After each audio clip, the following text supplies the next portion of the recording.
you're tuning in from. A great morning, afternoon, or even evening, depending whether you're tuning in from. As Jen said, I'm a community moderator at Band, and I have been for, I'd say, the past 2 to 3 years. Very exciting to have everyone joining here today for yet another AMA. With us, we have Mathieu, and he is the technical contributor at SORA. Mathieu, warm welcome. Before we do a deep dive into SORA specifically, could you briefly introduce yourself to everyone? How did you end up in this ever-evolving crypto space, so to say? Yeah, sure. Thanks for the quick introduction. So I'm Mathieu from France and Switzerland. So how did I get into crypto? I first got interested into crypto, I think, back in around 2018. So it was during my when I was doing my bachelor thesis. I wanted to just, I was interested in the fact that we could tokenize virtually anything with crypto, and so I was interested in making kind of a system that could reward people for their contribution to society. So yeah, unfortunately, somehow didn't get to do this for my bachelor thesis, so I got more into AI for the following years.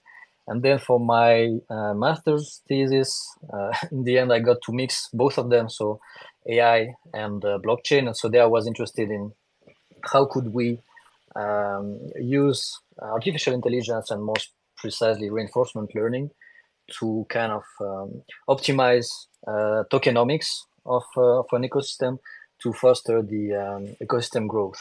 So that's how I got more into crypto, I think. And then from that, I joined SORAMITSU, which is a Japanese company and one of the main contributors to SORA. And now I'm kind of head of product for SORA at SORAMITSU. Sweet. Thanks for the amazing introduction. Quite interesting. For people tuning in, could you explain what SORA is and what you're trying to achieve? What's the vision here? Yeah, sure. So SORA is pretty huge. So overall, SORA is more of a new economic system that is aimed at creating a self-custodial financial system that would enable and foster sustainable growth. So one of the central ideas is based around an economic theory of Professor Richard Werner. So it's called the quantity theory of disaggregated credit. Sorry. So yeah, I would encourage you to read about this if you're interested in economics. And so the TLDR is when you create new money in the economy, this obviously creates inflation because you increase the money supply. But what Professor Richard Werner found out is that depending on the reason why you increase the money supply, then this has different consequences on the economy. So overall, there are three ways or reasons that you could create new money. So you could create new money to foster, for example, consumption. This is what happened, for example, during COVID in the United States. So printing money to enable people to consume. You can also create money for speculation on financial assets, and this leads to asset price inflation and bubbles. So both of those two create bad inflation. Now there is a third reason is you create new money to fund projects that want to create new product, new services. And so in this way, you create new money in the system. So you create inflation, but on the other side, you add value to the economy, hopefully, by providing new goods and new services. And so the idea of SORA is to, first provide the financial infrastructure to have a self-custodial and decentralized economy where teams of builders can make proposals to produce new products and new services that would add value to the economy. And so from those proposals, then it is for the community, for the SORA community to vote whether they want to fund to create new money to fund those new products and new services. And yeah, I think that's the main idea. Sweet. Just a small follow-up question for myself there. People do then get funded with SORA tokens. Am I correct there in the whole equation? With the tokens from SORA, so now it's Yeah. it's not in ZOR, it's in TBC now. Yeah. Okay, cool. Super interesting explanation, first and foremost. And a great vision, pardon to say the least. A very ambitious vision. It has reasoning behind it, so I like it. Now that we covered the formal intro, let me do a brief overview of the integration between SORA and Band. Band obviously has been a Oracle solution and has been at the forefront for quite some while now. So happy to be helping out SORA with their SORA Synthetics. They recently launched their synthetics on PolkaSwap. SORA basically caters into Band their Oracle price feed for accurate data on the underlying asset of their synthetic tokens. This is obviously a crucial step in enabling synthetics on PolkaSwap. Mathieu, for people that do not know what synthetics are, do you mind explaining the audience what it essentially is? Yeah, of course. So on SORA, synthetic assets are assets that are pegged to an index and are fully collateralized on chain. So the index to which are pegged the synthetic asset is the index that we receive from the Band protocol. So I think we can go over some of the indexes that we receive a bit later. And then all those synthetic assets are backed by one token, actually, which we call a platform token called XST, which stands for SORA Synthetics. So maybe to give an example, if you have 100 synthetic dollar, so synthetic dollar is pegged to the value of the US dollar. It follows the value of the US dollar, but it doesn't mean that you can redeem 100 XST USD for $100. It means that you can redeem the 100 XST USD for $100 worth of XST, which is the platform token. Cheers for the explanation there. Yeah, moving forward, for people that are familiar with synthetics, you obviously have synthetics on the Ethereum platform, which is quite known. But our view, due to the fact that it is on Ethereum, it costs a lot in gas fees to make transaction, and it also runs slow. So I'm great to see that alternatives are being built here, where we can help in shaving things moving forward. Now that this has been in testing for quite some time, let's say, between both teams, between Band and SORA. So glad to see it finally being in production. Any talks on how the implementation went between both teams involved? Yeah, it went pretty great, I think, between our teams. So early on, we had a talk with some of your team to agree on the basic, terms, contracts, etc.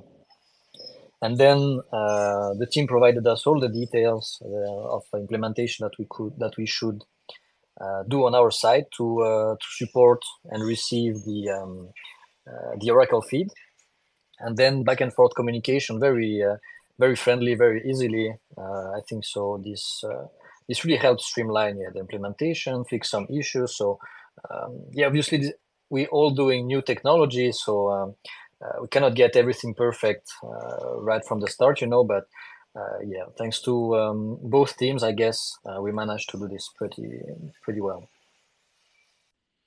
That's amazing. Kind words there. I did some research on PolkaSwap myself, actually, and I noticed that you already have 14 synthetic assets on there. So great stuff. The one I missed, however, is gold. Can we expect that to be listed on there anytime soon? Because I used to trade in traditional finance, and if I had to buy gold there doing the regular way, you need to pay additional fees for storing physical gold in like a vault. So you need insurance fees or custody fees. And obviously, if you buy synthetics, then that isn't the case because you buy no physical gold. you buy a token basically that is representing gold. So yeah, are we going to get that listed on PokerSwap? To rephrase, Yeah, yeah.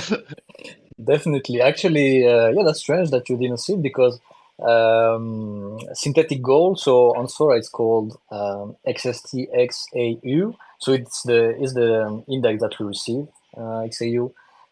Actually, yeah, this was the first one that we listed on PolkaSwap because this is the reward that we chose to to reward the contribution to our Polkadot parachain crowd loan. So we already have the Kusama parachain, and now we're running for a Polkadot parachain. And for each dot contributed to our crowd loan, we are rewarding for 0.1337 gram of synthetic gold. So this is the first one. And as for the other synthetics, so overall, we'll have 30 new synthetic assets. We devised a schedule for listing all the synthetic assets. So um, we thought that it might be wise to not list all of them at the same time for several reasons, for regulatory reasons. And so we're listing and uh, actually voting to list them on through governance one by one, to enable the community to really have a choice to decide whether they want to vote for or against listing each of the 30 assets. So now we have about 19 synthetic assets available on PolkaSwap, and I think we'll have all of them listed by just checking 12th of October. Yeah, so by 12th of October we have all of them. Sweet man, thanks. I think I just overlooked it then.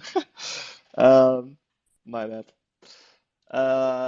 Yeah, moving forward, actually, I just found it on PolkaSwap. But for people that haven't checked out PolkaSwap, I advise you to do so. Their UI is super slick. So props to your front-end team there, Mathieu. Um, Actually, going back to the synthetics token, you said XST. Could you elaborate a bit on more that? Why is it, for instance, your other token, XOR, not used? Um, I assume that would be a possible question for community members tuning in. Yeah, that's a great question. First, thanks for the kind words as well. um, so yeah, there might be several reasons. I think one of the reasons that might explain this is if you're familiar with software development, there is this idea of separation of concerns, and that might be one. So each token has its specific purpose, so that we can really optimize tokenomics to serve the use case it supports. So yeah, as you mentioned, we're using the XST token as a platform token to support all the synthetic assets. So this is the collateral actually for the synthetic assets. So how does it work? Is when you have a synthetic asset, let's say synthetic USD, so XST USD, and you want to swap it for let's say synthetic gold, so XST XAU. So you swap. So how does it work? You would burn the amount of XST USD and mint the equivalent in dollar value of XST, and then you would to get the synthetic gold, you would burn the just minted XST to mint the equivalent value of synthetic gold. And so in this way, you can really avoid some inconveniences with the slippage. For example, when you swap between synthetic assets. Yeah, gotcha for sure. Staying on this topic, how is the token model for XST? Yep. So this is just as I explained, like the for the swap, how it works with the burn and mint.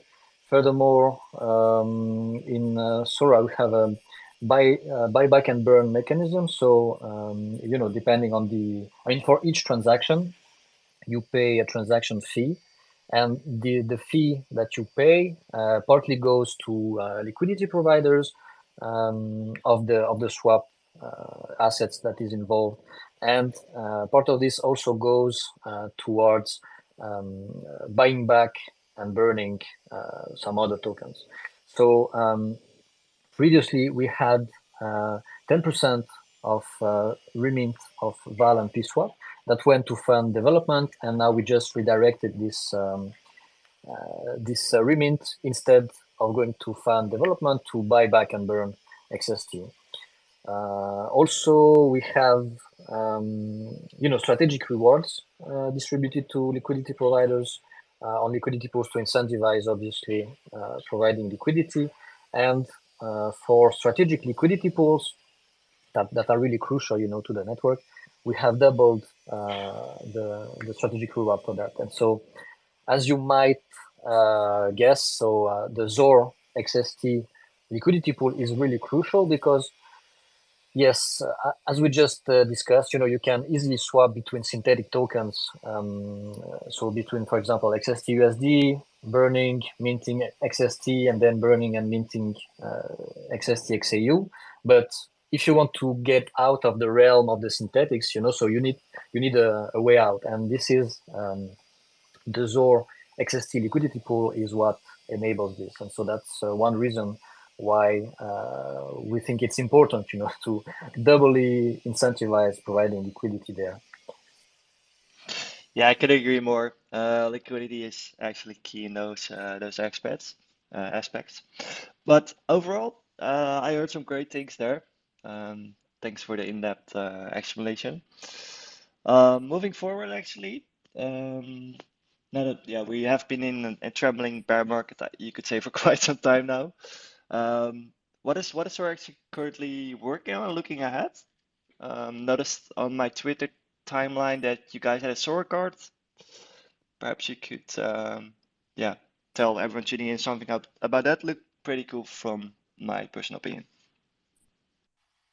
Yeah, a lot of things going on. And actually, being here in Singapore in Token 2049, talking with other teams, it's really obvious that everyone is struggling for this bear market with liquidity, etc. But still, people are building. This is the time where you really need to, go back to the fundamentals and build for the future, basically. So we have most closely we have our substrate bridge. So we just said that we have our Kusama parachain, and we're going for Polkadot parachain because in the middle we have our mainnet, which is an independent chain. And so the idea of PolkaSwap is to enable people, to trade any token. So from the Kusama ecosystem, with the tokens from the Polkadot ecosystem, with tokens from the Ethereum ecosystem, and in the future also from other ecosystems.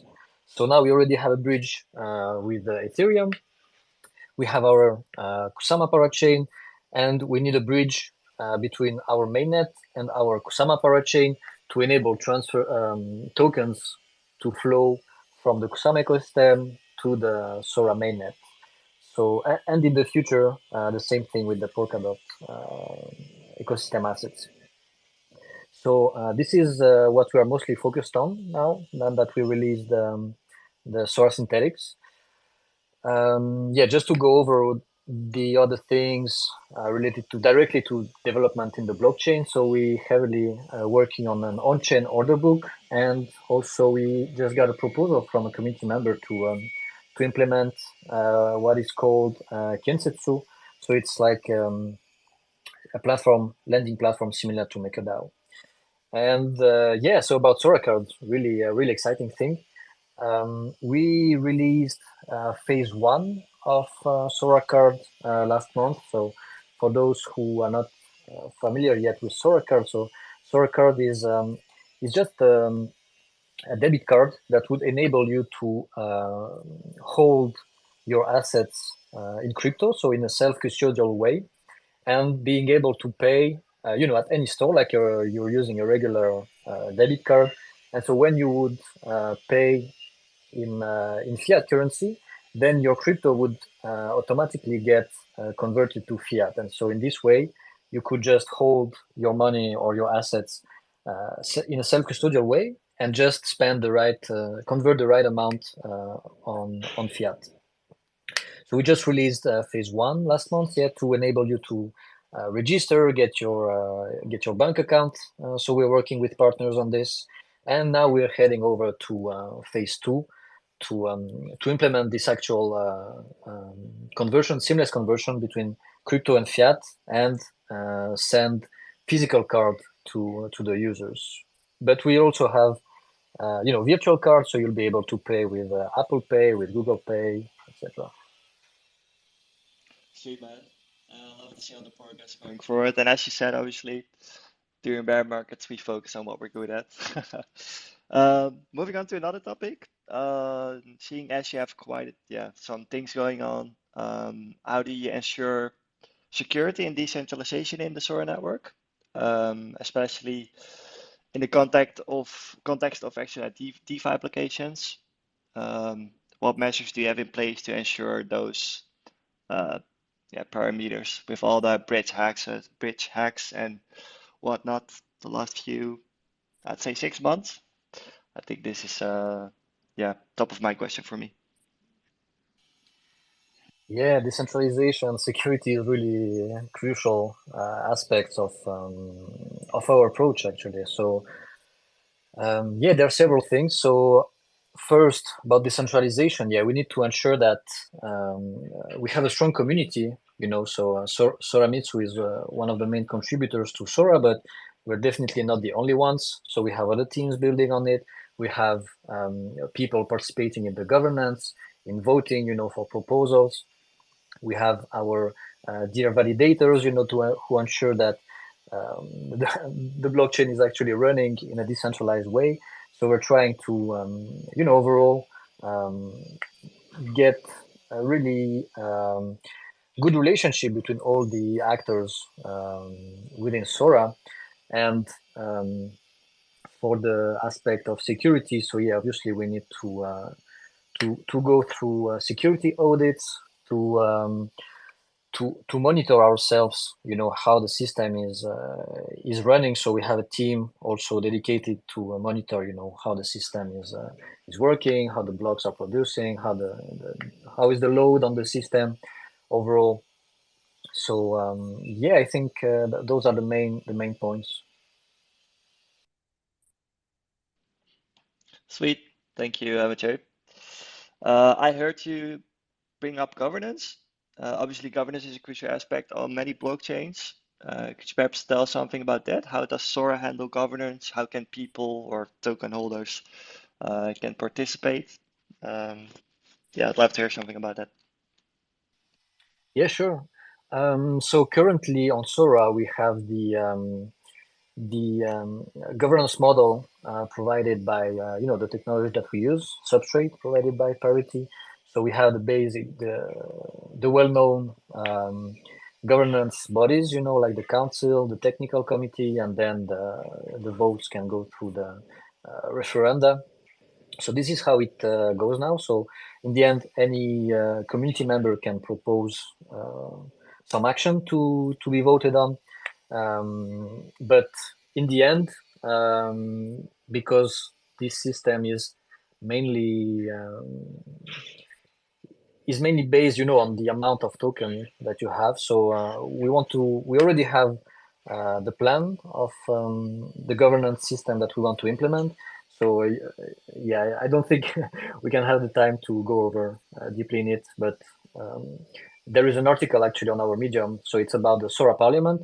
It's based on ancient Greek ideas, isonomia, isegoria, and sortition, so that the idea is that you can separate decision making with proposal, with voting, and expert knowledge.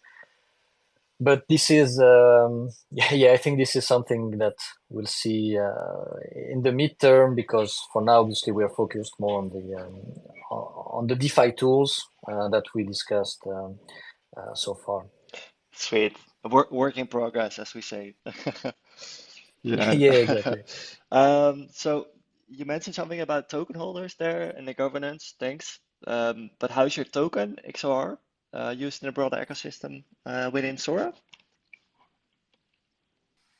Yeah, so ZOR is the main token in Sora. So it's the network's utility token. So this is the token you use to pay for transaction fee. This is the token that you stake, to be a validator or to be a nominator or validator. Um, and this is also in the end because Sora's vision is about becoming a new economic system. So this is the token that we would like to become legal tender in the end. Well, that's crazy. Cool. I think the emphasis on community involvement is quite clever, Sora. Could you perhaps tell how individuals or projects can get involved with the Sora ecosystem, and what incentivize or opportunities are there for people that are willing to do so?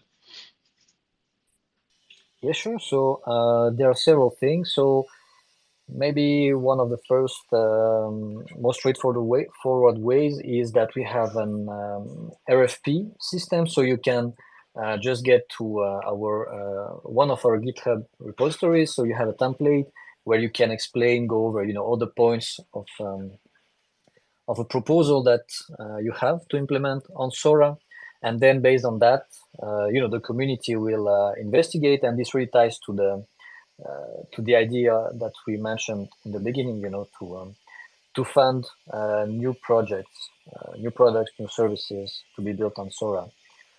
So this is any team can do that. We also have actually a builders program in place to really support the teams, that want to build on Sora. This is something that we're continuously trying to improve, to get feedback, from the current builders, for prospect builders, and actually something, we are really focusing on right now, because there will be next week in Lisbon, the Sub-Zero conference. So we'll be there, and we'll definitely uh, reach out and discuss with other teams, to bring people to build on Sora. Otherwise, we have several chats on Telegram, where people can exchange support chat. So yeah, we're trying to support all stakeholders, so community members, builders, as much as we can. Sweet man, thank you. Um, Before we move on to some of the Q&As, I have one top of mind question. Coming back to the integration between Sora and Band, can you perhaps share our audience what are the next milestones for Sora to work alongside Band? Any things you can perhaps share? Yeah, that's a good question. Actually, we briefly discussed it with Ben and Shine today when we met. So well, I guess the lowest hanging fruit, let's say, in terms of next steps together, would be obviously to expand the offering of synthetic asset that we provide. So we already added 13 new synthetic assets, and we already gathered some really cool propositions from our community, that they would like to see, on PolkaSwap. So this is definitely something we could look into. So to add new synthetic assets, or even if they are not yet available on the Band protocol, then yeah, we discussed how could we support your team, to help us provide those new synthetic assets. Thanks, Mathieu. Before we move on to some of the Q&A questions, um, any final thoughts or message you'd like to share with everyone tuning in? Yeah, well, first thanks to everyone who joined, and really great thanks to the Band team and to the Sora team, who really did a great job to implement this new platform for synthetic assets. And I'm really looking forward further steps together with the band team, and also to propositions from the community to expand the platform for synthetic assets and share their use cases, because there are really many use cases enabled by synthetic assets, and it's really inspiring to hear from the community and from the users, how do they find utility in the synthetic assets. Thanks. So, so yeah, I gathered some questions from the community. Um, let's run those through. I have a user who asks, will SORA tokens be listed on other centralized exchanges in the future? Yes, most likely yes. Usually it requires there are some requirements. So either you have a certain market cap, or you have to pay to get listed there. So this is something, yeah, we're continuously investigating, because obviously, yeah, we want to be listed on exchanges. Yeah, sure thing. Besides that, obviously there are also other variables in place when you want to get listed on centralized exchanges. I've known from the past. So yeah. Let's see. I have a user who asks, what makes SORA stand out among other DeFi and blockchain projects, and what potential impact do you envision it having on the broader blockchain ecosystem? Yeah, so I think yeah, that's a great question. Well, Sora is really in the end, it's really a new economic system, so might be even, technology agnostic. So it just turns out that the blockchain is one of the best tools to support the vision, because it enables us to build a financial system that is decentralized, that is self-custodial, and really open for everyone to read how it works, because um, our the code base of our blockchain, of our mobile wallet, is really open source. Otherwise, I mean, it's really open for people to participate in. As we mentioned, we have this idea to fund new products, new services being created. So and we obviously have the best DEX Polka Swap, which is yeah, I guess it really has a great UI UX, really responsive. So I would say that's it. Sweet. Thank you, man. Yeah, I advise people to check out Pokestop. I was super surprised about how smooth it was. Um, no financial fights, of course, in my personal opinion, but for anyone tuning in here, uh, check it out.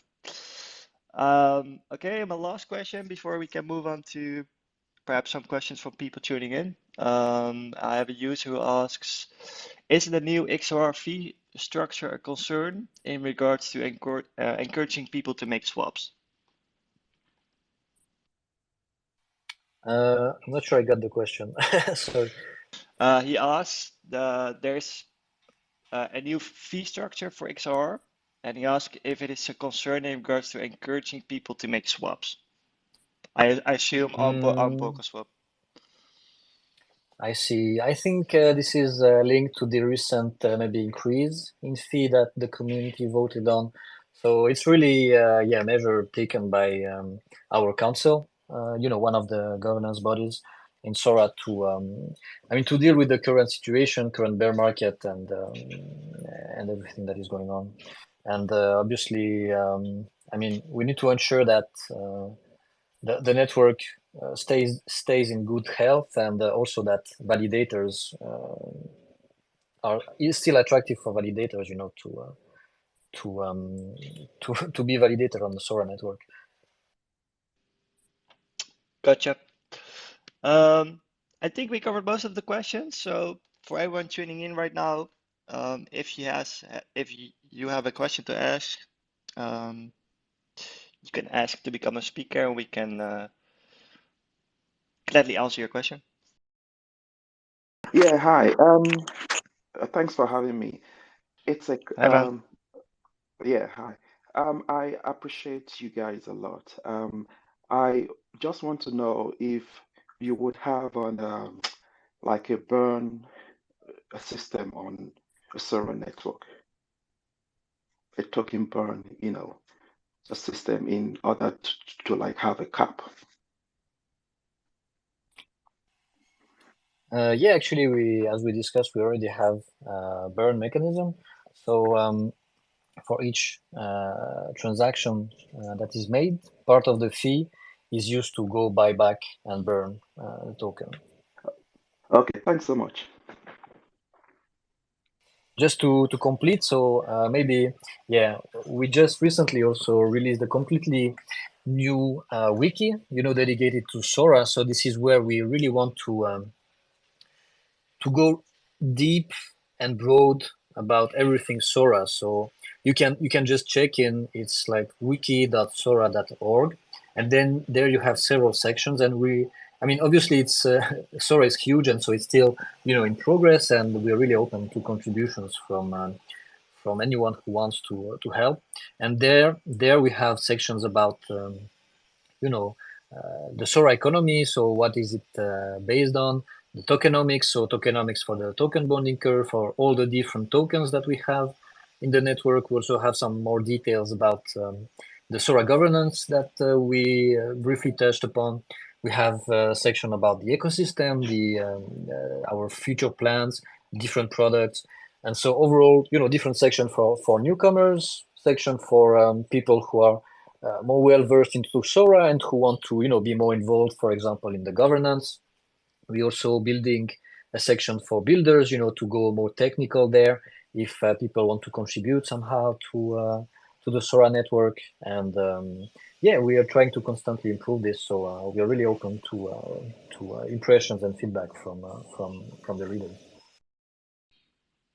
Great answer. And thanks for joining, of course. Thank you everyone for tuning in. Most notably, Mathieu, thanks for joining and taking the time off your busy schedule. Um, yeah, I think that wraps it up for today. For everyone tuning in, make sure to check our socials for either Band or Sora to get notified when we have another MA or to get notified on Band or Sora in general. And on that note, yeah, thanks again, Mathieu and everyone for tuning in. Have a lovely day or evening. Thank you, Leon, for facilitating, and thank you, yeah, band team, and thank you everyone for joining.